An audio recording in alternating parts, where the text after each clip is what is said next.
والصلاة والسلام على سید الانبیاء والمرسلین وعلى آلہ وصحبہ اجمعین، اما بعد۔ اعوذ باللہ السمیع العلیم من الشیطان الرجیم، بسم اللہ الرحمن الرحیم۔ لقد کان لکم فی رسول اللہ اسوۃ حسنہ۔ پیارے نبی حضرت محمد مصطفیٰ صلی اللہ علیہ وسلم کی سیرت پاک کے حوالے سے آپ کا بچپن بلکہ آپ کی ولادت کا تذکرہ ہم نے کل کیا تھا۔ آج اسی سلسلے کو آگے بڑھاتے ہوئے رسول کریم صلی اللہ علیہ وسلم کے بچپن کا مزید تذکرہ ہوگا۔ پیارے نبی صلی اللہ علیہ وسلم حضرت حلیمہ سعدیہ کے ہاں پرورش کے لیے تھے۔ جب آپ کی 4 سال عمر ہوئی تو شق صدر، جس کو آپ اوپن ہارٹ سرجری کہہ سکتے ہیں، اس کا واقعہ ہوا، اور اس کی تفصیل جو بتائی گئی کہ رسول اللہ صلی اللہ علیہ وسلم اپنے رضاعی بہن بھائیوں کے ساتھ حلیمہ سعدیہ ہی کے گھر کی بیک سائڈ پہ کھیل رہے تھے۔ حلیمہ اور ان کے شوہر حارث وہ اپنے کام کاج کھیتوں میں اور مویشیوں کے ساتھ مصروف تھے۔ اس دوران 2 فرشتے انسانی شکل و صورت میں آئے، آپس میں بات کرتے ہیں، رسول اللہ صلی اللہ علیہ وسلم کی طرف اشارہ کر کے، کیا یہ وہی ہیں جن کی طرف ہمیں بھیجا گیا ہے؟ دوسرا کہتا ہے جی ہاں بالکل یہ وہی ہیں۔ اس کے بعد انہوں نے اپنا بیگ رکھا، اس کے اندر ان کے پاس کچھ سامان تھا۔ رسول اللہ صلی اللہ علیہ وسلم کو انہوں نے لٹایا۔ آپ صلی اللہ علیہ وسلم کا دل مبارک باہر نکالا، اور ان کے پاس کچھ لیکوڈز تھے۔ اب وہ کیا چیز تھی؟ کچھ نے کہا آب زمزم تھا، کچھ نے کچھ کہا، کچھ نے کچھ کہا، لیکن اس پر کوئی تفصیل نہیں ملتی۔ جو کچھ بھی تھا اس کے ساتھ انہوں نے آپ صلی اللہ علیہ وسلم کے دل کو واش کیا اور دوبارہ اندر رکھا۔ اب یہ کیفیت جب باقی بچوں نے دیکھی، ڈر گئے اور بھاگے ہوئے اپنی والدہ کو جا کر بتاتے ہیں، حلیمہ کو، اور انہوں نے تو اسٹریٹ فارورڈ یہی کہا کہ ہمارے بھائی محمد کا 2 لوگ آئے اور انہوں نے پیٹ پھاڑ دیا ہے۔ حلیمہ اور ان کے شوہر بھاگے ہوئے آئے۔ جب وہ پہنچے، فرشتے واپس جا چکے تھے۔ رسول اللہ کریم صلی اللہ علیہ وسلم کھڑے ہوئے تھے۔ کرتا اٹھا کے دیکھا تو کہیں سرجری کا کوئی نشان نہیں تھا، لیکن آپ صلی اللہ علیہ وسلم کی باڈی لینگویج اور فیس بتا رہا تھا کہ کچھ نہ کچھ ہوا ضرور ہے۔ اب بچے اپنی آنکھوں سے جو کیفیت دیکھ کر گئے تھے، خاص طور پہ شیمہ اس وقت 14 یا 15 سال کی تقریباً تھیں، جو حضرت حلیمہ سعدیہ کی بڑی بیٹی تھیں، وہ بھی ساتھ تھیں۔ تو اب اتنی عمر کا بچہ اتنا بھولا نہیں ہوتا، وہ جو کچھ دیکھا وہ صحیح سمجھ رہے تھے، اور وہ اپنی والدہ کو قسمیں کھا کے بتاتے تھے کہ ہاں ایسے اس طرح ہوا۔ حلیمہ سعدیہ کو بچوں کی بات پہ یقین آ گیا، اور اس کے بعد دونوں میاں بیوی نے فیصلہ کیا کہ چونکہ ہم پہلے دن سے دیکھ رہے ہیں کہ یہ بچہ دنیا سے الگ تھلگ ہے، اس کے انداز نرالے ہیں، شکل و صورت، حسن و جمال تو ایک الگ بات ہے، بچے کا بولنا، بچے کا دیکھنا، بچے کی حرکات و سکنات عام بچوں سے بالکل مختلف۔ اب ان کے پاس نہ علم تھا، دنیاوی تعلیم تو کیا، دین کا بھی علم نہیں تھا، تو توجہ اسی طرف جاتی تھی، جن بھوت آسیب اور اس طرف۔ چنانچہ یہی سمجھا ایسا نہ ہو کہ اس کے ساتھ کچھ ہو جائے، جن ہوں گے ان کے ساتھ یا کچھ اور ایسا ان کے ساتھ ہوگا، وہ اگر ان کو تکلیف پہنچائیں، کچھ اور کر دیں۔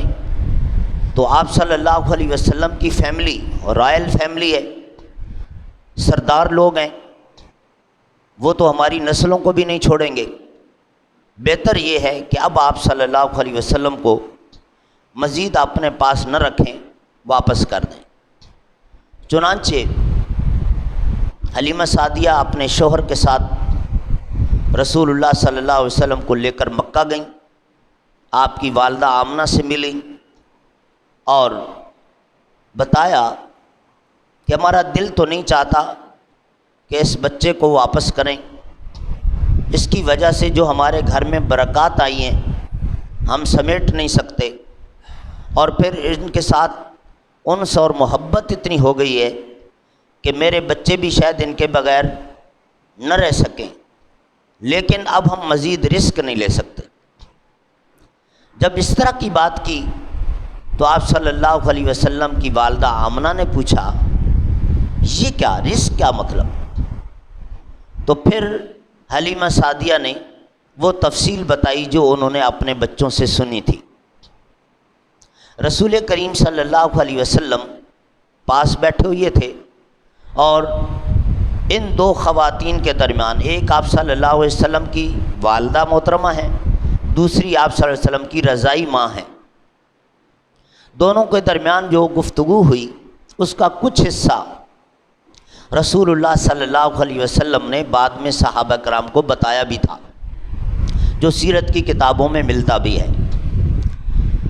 چنانچہ جو ہی حلیمہ سعدیہ نے آمنہ کو بتایا کہ اس طرح ہوا بچے کے ساتھ، اور مجھے ڈر لگ گیا کہ ایسا نہ ہو کوئی جن ان کو مار ڈالے، اور پھر میرے پاس امانت ہے، میں آپ کو کیا منہ دکھاؤں گی اور کیا جواب دوں گی، لہٰذا اب میں مزید نہیں رکھنا چاہتی اس ڈر کی وجہ سے۔ تو آپ صلی اللہ علیہ وسلم کی والدہ آمنہ نے ان کو تسلی دلائی کہ جو کچھ تم سمجھ رہی ہو، جن بھوت آسیب وغیرہ، مجھے یقین ہے ایسا کچھ نہیں ہے۔ ہاں یہ بات ضرور ہے کہ یہ بالکل الگ تھلگ ہے، اور یہ بچہ کوئی اعلیٰ مقام حاصل کرے گا، لیکن وہ وقت کی بات ہے، ابھی کچھ نہیں کہا جا سکتا۔ ٹھیک ہے، آپ زیادہ رسک نہ لیں، آپ ڈر گئی ہیں، اب آپ میرے حوالے کر دیں۔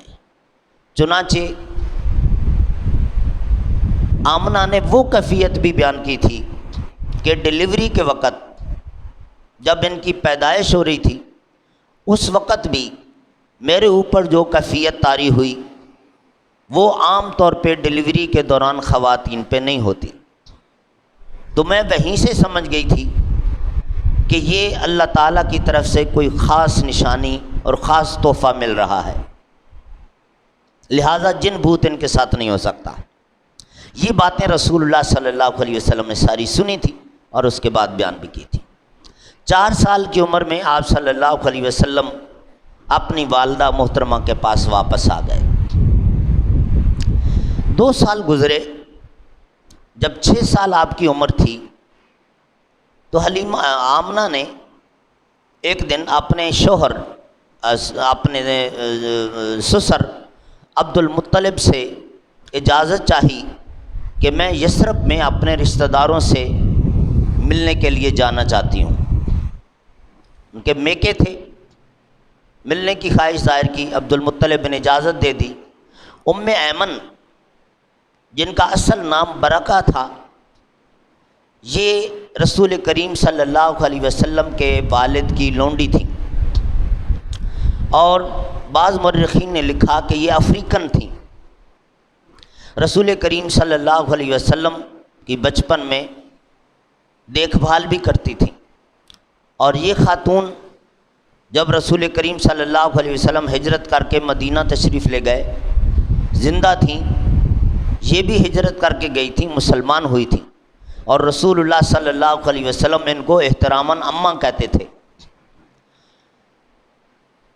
آمنہ نے آپ صلی اللہ علیہ وسلم کو ساتھ لیا، ام ایمن کو ساتھ لیا اور یثرب چلی گئیں۔ کچھ دن اپنے رشتہ داروں کے پاس قیام کیا، بیمار پڑ گئی، اور میں نے آپ کو پہلے بتایا تھا کہ یثرب کا یہ علاقہ مشہور تھا وباؤں میں، وبائیں پھیلتی تھیں، بیماریاں پھیلتی تھیں، خاندان کے خاندان مر جاتے تھے۔ یہ رسول اللہ صلی اللہ علیہ وسلم کی ہجرت تک سلسلہ جاری رہا۔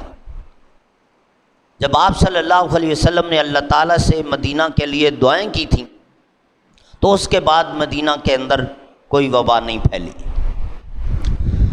آمنہ بیمار پڑ گئیں۔ اب سوچا ایسا نہ ہو کہ طبیعت زیادہ خراب ہو جائے، واپس چلوں، چنانچہ واپسی کر لی۔ لیکن ابوا کے مقام پر جب پہنچیں طبیعت بہت نڈھال ہو گئی، وہاں ایک رات قیام بھی کیا اور پھر وہاں آمنہ کی وفات ہو گئی۔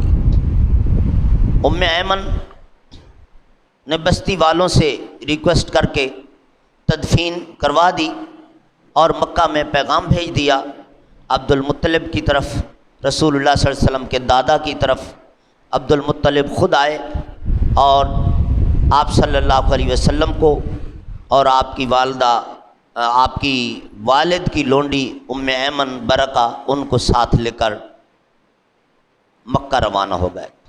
اس پر بہت سارے لوگ کہانیاں گھڑتے ہیں کہ رسول اللہ صلی اللہ علیہ وسلم اپنی والدہ کی قبر کے ساتھ لپٹ گئے اور رو رو کر یہ کہہ رہے تھے، یہ کہہ رہے تھے، یہ کہہ رہے تھے۔ یہ عبارت ساری ہمارے خطبہ حضرات کی اپنی بنائی ہوئی ہے، حدیث اور سیرت کی کسی کتاب میں اس کا تذکرہ نہیں ملتا کہ آپ صلی اللہ علیہ وسلم نے قبر کے ساتھ لپٹ کر رو رو کر یہ باتیں کی ہوں۔ رسول کریم صلی اللہ علیہ وسلم کا بچپن جب ہم دیکھتے ہیں تو بچپن ہی سے ایسے لگتا ہے کہ آپ صلی اللہ علیہ وسلم کے ساتھ اللہ رب العالمین کی رہنمائی ساتھ ساتھ تھی۔ جو عام جاہل لوگ یا معاشرہ کرتا تھا، کوئی حرکت آپ صلی اللہ علیہ وسلم ایسی نہیں کیا کرتے تھے۔ بعد میں جو چیز حرام ہوئی، قبر کے ساتھ لپٹنا، قبر پر لیٹنا اور یہ ساری چیزیں، رسول کریم صلی اللہ علیہ وسلم کے متعلق تو صاف موجود ہے کہ آپ صلی اللہ علیہ وسلم نے بچپن میں بھی شرک اور بت اور ان چیزوں، قبر پرستی اور ان سے آپ کو نفرت تھی۔ اور پھر صبر کی جو آپ صلی اللہ علیہ وسلم نے تلقین کی، آپ صلی اللہ علیہ وسلم کی بچپن میں گٹی سے شامل تھی۔ آپ صلی اللہ علیہ وسلم انتہائی صابر تھے۔ تو یہ رسول کریم صلی اللہ علیہ وسلم کی طرف منسوب کرنا نہ صرف کہ ایک جھوٹ ہے، بلکہ آپ صلی اللہ علیہ وسلم کی شایان شان بھی نہیں ہے کہ جو کام عام لوگ، جاہل لوگ کر رہے ہیں وہی رسول اللہ صلی اللہ علیہ وسلم کی طرف ہم منسوب کرنے لگے کہ آپ نے ایسا کیا، بہت بڑی زیادتی ہوگی۔ بہرحال رسول کریم صلی اللہ علیہ وسلم کو دکھ اور صدمہ، اس میں کوئی شک نہیں تھا، بہت بڑا صدمہ تھا۔ والد پہلے نہیں تھے، اب ایک ماں وہ بھی فوت ہو رہی ہیں، اور راستے میں سفر میں جنگل بیابان، تو صدمہ اپنی جگہ پہ بہت بڑا تھا۔ لیکن یہ کیفیت آپ نے یا یہ حرکات و سکنات جو لوگ بیان کر رہے ہیں ایسی نہیں کی۔ عبد المطلب آپ صلی اللہ علیہ وسلم کو لے کر گئے، اور اب آپ صلی اللہ علیہ وسلم اپنے دادا عبد المطلب کی کفالت میں آ گئے۔ پہلے بھی کفالت کر رہے تھے، لیکن براہ راست سرپرستی اب دادا کے پاس آ گئی۔ یہاں بھی آپ صلی اللہ علیہ وسلم کو صرف 2 سال ملے، یعنی جب آپ صلی اللہ علیہ وسلم کی عمر 8 سال ہوئی تو آپ صلی اللہ علیہ وسلم کے دادا عبد المطلب بھی فوت ہو گئے۔ فوتگی سے پہلے عبد المطلب نے اپنے سارے بیٹوں کو بلایا تھا، خانہ کعبہ کے پاس ہی وہ بیٹھتے تھے کیونکہ خانہ کعبہ کے متولی تھے، تو ان کی میٹنگز، ان کی گیدرنگ وہیں ہوتی تھیں۔ اپنے سارے بیٹوں کو ذمہ داریاں تقسیم کی، قریش کے بھی سردار تھے، خانہ کعبہ کے بھی متولی تھے، اور جو اپنے کنبے قبیلے کے لیے کام کیا کرتے تھے وہ اپنے بیٹوں میں تقسیم کیے۔ رسول کریم صلی اللہ علیہ وسلم کے متعلق خاص طور پہ اپنے بیٹوں کو نصیحت کر رہے تھے کہ یہ میرا پوتا، اس کا باپ اس کی ولادت سے پہلے اس دنیا سے چلا گیا تھا، وہ بھی میرا بہت لاڈلا بیٹا تھا، تو اس کا تمہیں خاص خیال رکھنا ہے۔ نصیحت اور تاکید کی، فوت ہو گئے۔ عبد المطلب کی تدفین کے بعد رسول اللہ صلی اللہ علیہ وسلم کے چچاؤں نے آپس میں میٹنگ کی اور آئندہ کے لیے اپنا لائحہ عمل اور اپنی ذمہ داریاں سنبھالیں۔ رسول کریم صلی اللہ علیہ وسلم کی سرپرستی اور کفالت کے لیے ابو طالب جو آپ صلی اللہ علیہ وسلم کے چچا تھے، انہوں نے کہا کہ یہ ذمہ داری آپ مجھے دے دو۔ بھائیوں نے کہا کہ ہمیں کوئی اعتراض تو نہیں ہے، لیکن فائنانشلی آپ ہم سب میں کمزور ہو۔ غربت بہت زیادہ تھی ابو طالب کے گھر میں، تو آپ ایک اور بوجھ اپنے اوپر لیں گے، آپ کے لیے مشکل ہو جائے گا، اور ہمیں کوئی اعتراض نہیں ہے۔ تو ابو طالب نے کہا کہ دیکھیں، آپ لوگوں نے اگر غور کیا ہو کہ جب ہمارے بابا عبد المطلب ہمیں یہ ذمہ داریاں سونپ رہے تھے اور خاص طور پہ ان کے متعلق تاکید اور تلقین فرما رہے تھے، اس وقت ان کی نظریں میرے چہرے پر تھی۔ نام نہیں لیا، لیکن دیکھ مجھے رہے ہوتے تھے۔ تو مجھے جو بات سمجھ میں آئی کہ ان کا دل یہ چاہتا تھا کہ یہ ذمہ داری میں سنبھالوں، یہ ان کے اشارے مجھے ایسے لگتے۔ ابو طالب نے جب یہ کہا تو بھائیوں نے سب نے اتفاق کر لیا، چنانچہ آپ صلی اللہ علیہ وسلم اپنے چچا ابو طالب کی کفالت میں آ گئے۔ ابو طالب مالی لحاظ سے بلا شبہ اپنے سارے بھائیوں میں کمزور تھے، لیکن اخلاقی اور کردار کے لحاظ سے سب میں نمایاں تھے۔ پوری برادری کے ساتھ ان کا جو تعلق تھا وہ مثالی تھا، ہر ایک کے ساتھ مل جل کے رہنا، کسی سے کٹاف نہیں ہونا، کوئی اونچی بات نہیں، کوئی لڑائی جھگڑا نہیں۔ شاید اللہ رب العالمین کی طرف سے بھی یہ فیصلہ ہو کہ آپ صلی اللہ علیہ وسلم کی کفالت، آپ کی سرپرستی ایسے بندے کے ہی زیر سایہ ہو۔ رسول کریم صلی اللہ علیہ وسلم کے اس چچا نے پھر یہ جو ذمہ داری نبھائی، اس میں کوئی شک نہیں ہے کہ انہوں نے کوئی کسر نہیں چھوڑی۔ اپنی بساط سے بڑھ کر انہوں نے رسول اللہ صلی اللہ علیہ وسلم کے لیے کوشش کی، اور پھر خاص طور پہ جب آپ صلی اللہ علیہ وسلم نے نبوت کا اعلان کیا، اس کے بعد کے جو حالات، جس طرح انہوں نے دفاع کیا آپ صلی اللہ علیہ وسلم کا، وہ مثالی ہے۔ لیکن آپ صلی اللہ علیہ وسلم کی ریکویسٹ کے باوجود کلمہ نہ پڑھ سکے، اس کا ہم آگے جا کے تذکرہ کریں گے کہ رسول کریم صلی اللہ علیہ وسلم اپنے چچا ابو طالب کے ہاں زیر کفالت ہوئے، اور اس کے بعد اگلے جو حالات ہیں، 10 سال کی عمر میں آپ صلی اللہ علیہ وسلم نے اپنے چچا کو ایک مشورہ دیا تھا اور خود بھی ایک کام شروع کر دیا تھا، اور اس کے بعد جو چند واقعات ہیں وہ انشاءاللہ ہم کل کے درس میں بیان کریں گے۔ اللہ رب العالمین ہم سب کو اپنے پیارے نبی صلی اللہ علیہ وسلم سے سچی محبت نصیب فرمائے۔ سبحان ربک رب العزت عما یصفون وسلام علی المرسلین والحمد للہ رب العالمین۔